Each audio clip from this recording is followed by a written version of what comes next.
It's time for the next episode of The Leopards Are Feasting. And these poor leopards are definitely going to need a workout plan, some motivation, and they're going to have to learn how to balance their meals out, because what they're doing right now, it's just too much. You got to calm down, leopards. You got to calm down.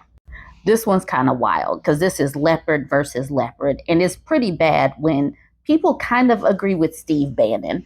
The Lincoln Project put this out saying two of the worst people you know are fighting again.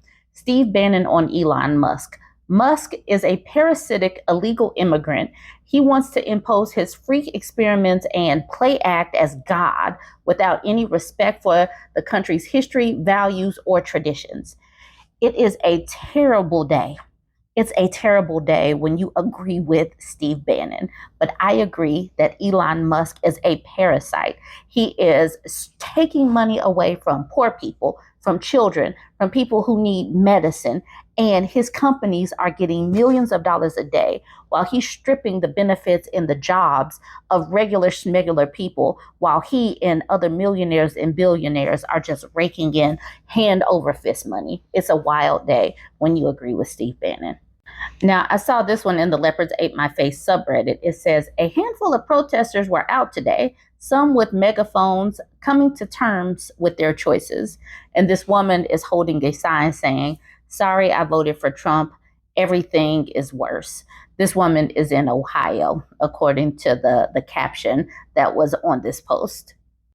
I'm glad that some of these people are coming to their senses. Too many of them have to actually be impacted before they change up their minds. And I want them to feel it a lot, hard. I need them to really feel the impact of their vote so that they can do something different come midterms. I need them to continue to feel it. I'm glad she's feeling it, but I need her to feel it harder. Now, this dude right here is an actor, Zachary Levi. He went on Fox to beg President Musk to save the good MAGA people, from losing their jobs. Some good people are out here, just working. Save the good ones, eat the other faces. He says, but there are good people that voted for Donald Trump who are losing their job. And we got to make sure that we don't leave those folks behind. Zachary Levi said in an interview with Fox News, I'm putting that in quotes, news host Jesse Waters.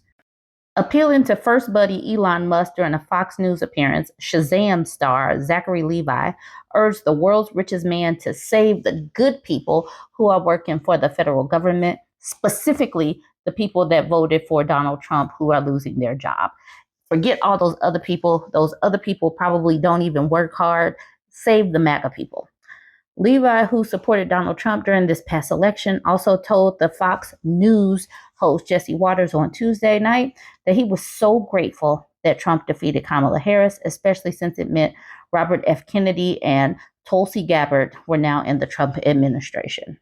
I wonder if this will impact how any of these Republican lawmakers vote. It says Republicans worry GOP-led states will suffer from Trump's firings of federal workers. If I, regular content creator, regular schmegular woman, knows that many of these red states are welfare states that get a lot of government funds and use a lot of, Medicare, Medicaid, all of those things. If I know that, these Republican lawmakers know that. So why did they vote against their own interests in the first place? Why are they putting up these tax cuts for the rich at the expense of the poor? Why are they okay with DOGE cutting all these jobs when they know that their states are going to be impacted? They should have been said these things, but they haven't because they're spineless and weak. I'm not going to read this article. It's pretty long, but I am going to read this part. More workers than Walmart. Most of the federal government's 2.3 million employees aren't based in and around Washington, D.C. They're spread throughout the country and often make up core parts of the economy in rural areas and sections of the nation that regularly swing between voting for Democrats and Republicans. For example, Georgia hosts about 80,000, Michigan holds 30,000, Pennsylvania 66,000, according to data from the Office of Personnel Management. All three swing states have backed Trump in 2024, but have also elected Democrats in statewide races like governor or U.S. senator.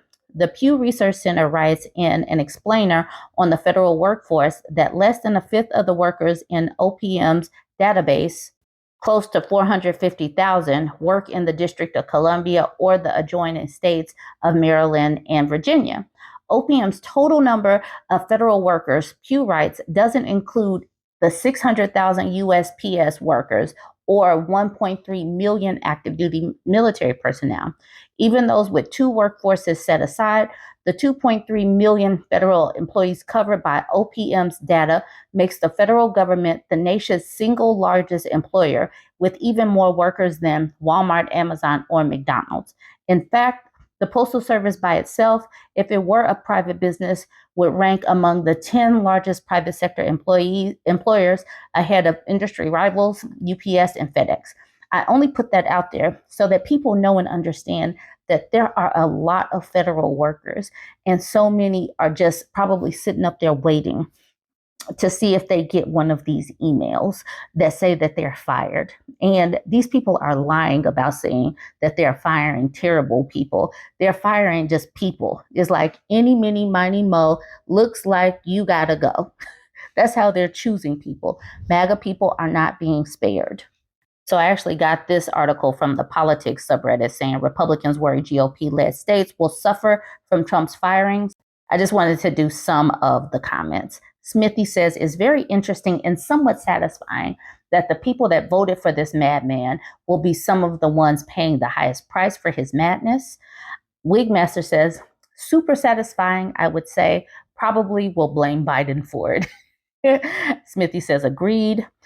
Gregor says that feeling you're experiencing is called Schadenfreude. So Schadenfreude is such a beautiful thing. I did want to get to this comment. Republicans have not thought this through their blind obedience for power. And I bring that up because so many of them literally just kiss the ring. And so many of these people are literally being let go. They're being fired by these doge, inexperienced people that have never worked in government. The fact that they're letting these people just fire people, is creating just a cluster F of major proportions. Like this story. USDA accidentally fired officials working on bird flu and is now trying to rehire them. And remember, just last week, they fired a bunch of people that were supposed to be watching like nuclear stuff, the nuclear, whatever they're supposed to be doing. Some important people, they just let them go. They did not have their information to try to call them back because they needed to rehire them.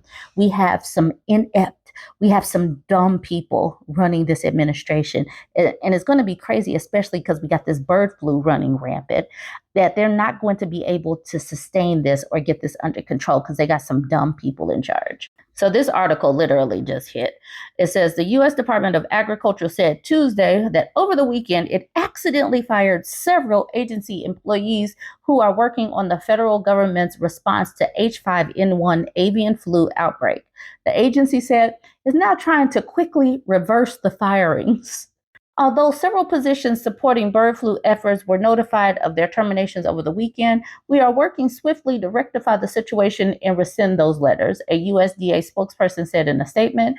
USDA's Food Safety and Inspection Service frontline positions are considered public safety positions, and we are continuing to hire the workforce necessary to ensure the safety and adequate supply of food to fulfill our statutory mission. There's going to be a lot of sick people. This is really going to impact people. Do you all not see what's going on? How inept these people are?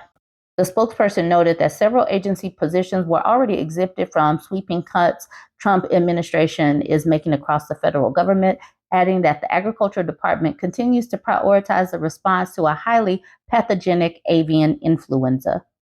The error is the latest in the Trump administration's attempt to rapidly shrink the size of the government by conducting mass firings of federal workers, an effort that's being carried out by Elon Musk and Doge, which is heavily staffed by people who have no experience in government.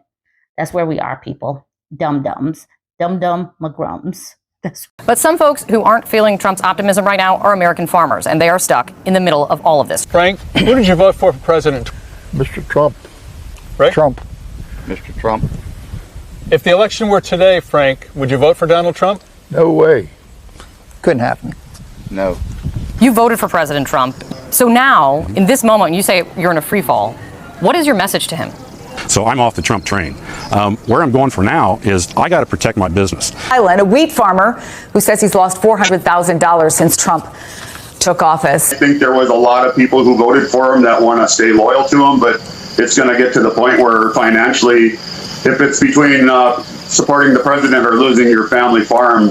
You voted for the president? Yes, I did. And do you support these policies which might be hurting farmers like you? Right now, we're the ones that are taking the hit. I think he's sort of backstabbing the main people who got him into office in the Midwest, and he just left us down.